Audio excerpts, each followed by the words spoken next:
ازيكم عاملين ايه؟ النهارده هعمل الحلو بتاعي طبقات بطريقه سهله جدا، وفي الفيديو ده هوريكي كمان ازاي تعملي صوص الفراوله اللي بتجيبيه من بره غالي. هنعمله بطريقه حلوه جدا واقتصاديه. يلا بينا نخش على الفيديو ونشوف هنعمل الحلو بتاعنا ده ازاي. يلا نسمي بسم الله، وياريت ما تنسونيش كمان في اللايك. اول حاجه هنعمل طبقه الكاستر. معايا كوبايتين من اللبن على كوبايه من الميه، ممكن تحط كله لبن لو انت حابه. معايا 3 معالق من الكاستر الكبار، 3 معالق من السكر كاستر باودر، وبقلب لحد ما يبتدأ ان هو يتقل معايا. اهم حاجه ما اشيلش ايدي منه لحد ما يتقل معايا ويبقى قوامه زي ما احنا هنشوف دلوقتي. الكاستر حلو جدا، ممكن كمان تعمليه كده من غير اي طبقات، بيبقى جميل جدا. كده تقل معايا، هبتدي اغطيه وهركنه على جنب عشان ما يعمليش قشره. تعالى نعمل المهلبيه بتاعتنا اللي بالشوكولاته كمان.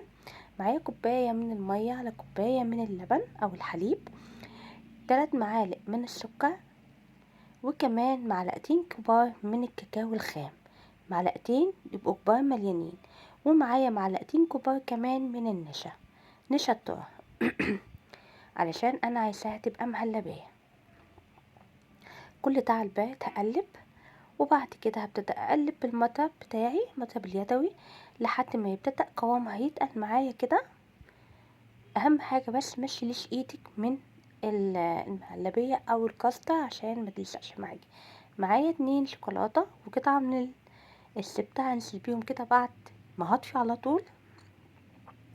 وكده خلاص، اول ما تبتدأ تبقبق كده معايا كده يبقى استوت معايا وحلوه جدا. تمام، تعالوا نعمل بقى صوص الفراولة بتاعنا. معايا نص كيلو من الفراولة مقطعة اي تقطيع انت حابة. معايا 4 معالق من السكر، ولو عايزة تسويتي براحتك. تمام، كل ده على النار. ومعايا معلقتين بس من المية على نار متوسطة، وهسيبها. بعد كده هعمل عصرة ليمونة خفيفة جدا، يعني ما تعصرش الليمونة كلها، عصرة ليمون. هقلب بقى لحد ما هتنزل المية بتاعتها.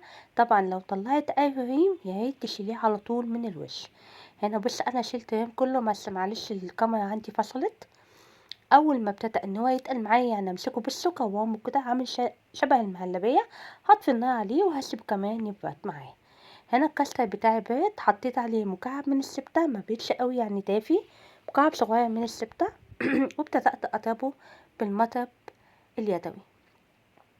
تمام، هنا انا معايا كان عندي كريم شانتيه طلعته، كان عندي في الفريزر طلعته، ممكن انت تعمليه كيس كريم شانتيه على 3 معالق من الميه او 3 معالق من اللبن يعني تنزلي ب3 معالق من الميه، وبعد كده تضربي وتشوفي قوامه هيبقى معاكي ايه، لانه ما بيحتاجش ميه كتير.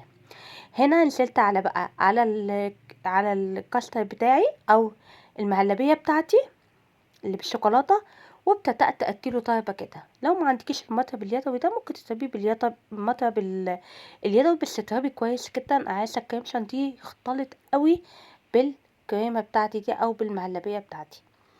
هنا خلاص اهي. تعالوا بقى بعد الكلام ده ما بيت معايا شرايح من الموز، قطعتها كده وابتدأت أفرد في الكوبايات. طبعا لو انتي مش عايزة تعمليها كوبايات، ممكن تعمليها في صينية طبقات، ممكن تعمليها في اطباق اللي انتي عايزاه، مش شرط الكوبايات. هنا فردت قفلت بس المكان كله من تحت كده بالموس، وابتدأت اصب صوص الشوكولاتة كمية بسيطة منه والفه كده عشان يديني شكل من تحت، وابتدأت انزل بالكاستر. طبعا كل ده بارد معايا، اهم حاجة يكون بارد عشان كله ما يختلطش على بعض. تمام، ابتدأت احط طبقة كده، اغطي كمان الشوكولاتة بتاعتي اهي. طبعا نضفت كوبايتي كويس او طبقي او اي حاجة انت هتحطي فيها، لازم تنضفي حاجتك كويس. وابتدأت انزل بمعلقة من الصوص، بس الصوص بتاع الفراولة حلو جدا. طبعا ممكن تعملي الطريقة دي وتحطيه في برطمان وتحطيه في التلاجة. وهسيته كده الموس حواليه، وكده خلاص الحلو بتاعنا خلص، سهل جدا وبسيط. حطيته في التلاجة لحد ما سقع معايا، وده شكله قبل ما ادخله التلاجة، بس شكله طبقاته تحفة. طبعا حطيته في التلاجة لحد ما سقع معايا اهو، وده شكله في النهاية حلو جدا، سهل وبسيط طبعا، انتوا عارفين ان انا لازم ادوق اللي انا اعمله. ان شاء الله الفيديو يعجبك، شكرا للمتابعة.